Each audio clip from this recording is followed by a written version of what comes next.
Isang factory worker at dating kafgu ang nasawi sa rabies.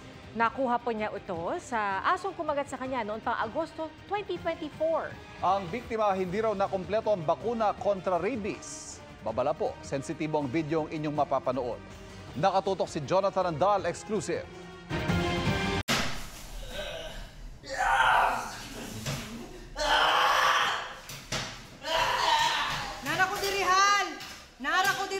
Nara ko dire. Nagpupumiglas, naglalaway, nanlilisik ang mga mata.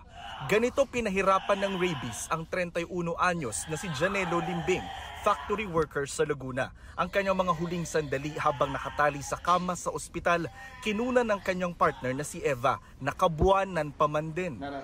Po sabi ko sa kanya, lumaban ka kasi mga anak mo ako eh. Pinipilit niya pang gumanon tumingin po sa akin. Pinasigaw niya pa po yung I love you. Isa sa mga sintomas ni Janelo, nahirapan siyang huminga. Akala ko po sir, ang dahil lang po sa paninigarilyo niya, yung pagbibape lang. Pag inom niya po, as in nalunod po siya. Pag inom niya pong gano'n, as in po parang nalulunod sa dagat, gano'n po. Pag dating po namin ulit dun sa ospital po ng Kabuyaw, may nakita po siyang malaking electric pan, lakas po ng hangin. Balot na balot naman po siya, naka-jacket, naka-bonnet. Sabi niya, yung electric pan, alisin nyo. Tapos tumakbo po siya sa labas. Tapos sinabihan na po kami na i-refer daw po kami sa hospital po ng RITM sa Alabang, sa Muntinlupa. In-explain po nila na 48 hours na lang daw po yung itatagal. Palabiro at masayahing tao raw si Janelo. Kaya sa kanyang huling sandali sa ospital, nagawa pa niyang ngumiti habang nagbe-video ng pasasalamat at mga huling habilin. At sa aking mga anak, ingat kayo palagi, lumaki sana kayong malusog. Huwag niyong kalimutan, alagaan ng inyong nanay. Salamat na lagi kayo ang naging anak. Bye-bye!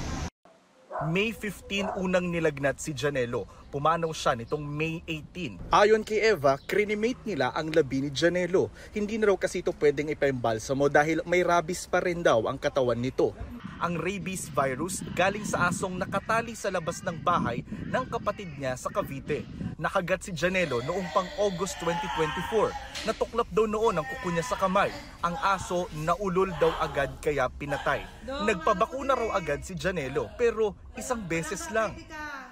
Pinano ko naman po siya, pinapollow up ko naman po na next schedule mo lang. Busy nga daw po, sayang naman daw po yung kikitain niya. Posible rin daw na mahalan si Janelo sa bakuna dahil gumastos siya ng 2,500 pesos sa unang shot sa isang private animal bite center.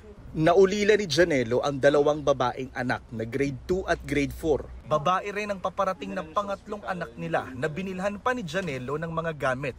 Problema ngayon ni Eva kung paano bubuhayin ang mga anak, paano babayaran ng 25,000 pesos na utang sa punerarya at saan kukuha ng pampalibing kay Janelo. Makakatugpo ako sa inyo na tulungan niyo po ako. Hindi ko po alam kung paano magsisimula para po sa mga anak namin. Masipag mag-post ng reels si Janelo. Umaasang makakatulong din ito balang araw sa kanilang pamilya. Kaya ang huling habilin niya kay Eva, isa publiko ang kanyang sinapit.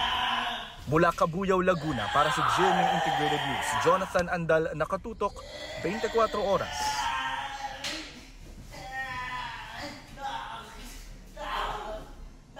Dong,